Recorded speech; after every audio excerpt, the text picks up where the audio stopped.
A lot of what you hear is that often social entrepreneurs lack the skills that will allow them to get access to capital and all these other things that will allow them to grow and scale their businesses. What do you see as those key skills gap? Or do you think it's less about skills? Have they gotten that piece wrong? Do more of these entrepreneurs have those skills than we think? They just aren't able to tell their story.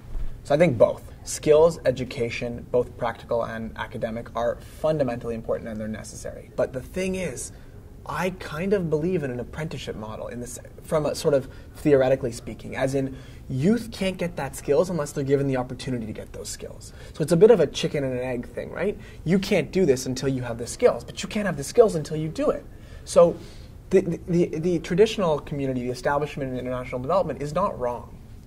Young people need those skills.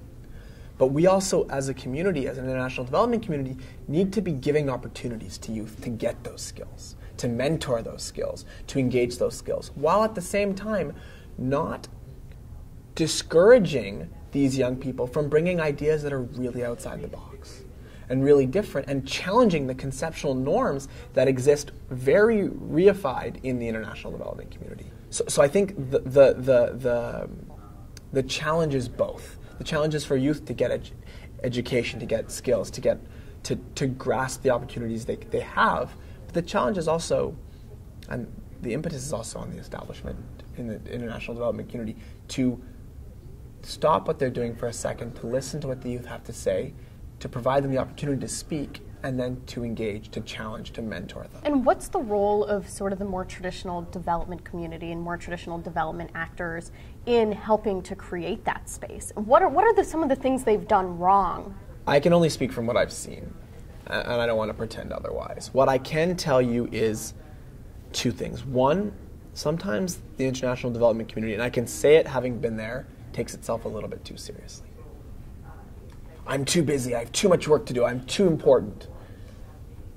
And youth are the people that get cut off because we're the smallest voice or the youngest voice or the least important, whatever you want to call it, in the minds of the establishment. And I think secondly, again, it's providing them a space where we are a generation of collaboration.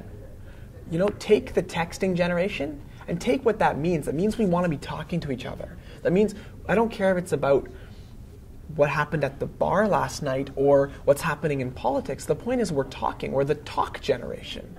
So why don't we leverage that? You know, the youth have this access to technology. They have this mentality of collaboration, things that the international development community could actually learn from the youth. And that's not just youth in international development. That's just youth as youth.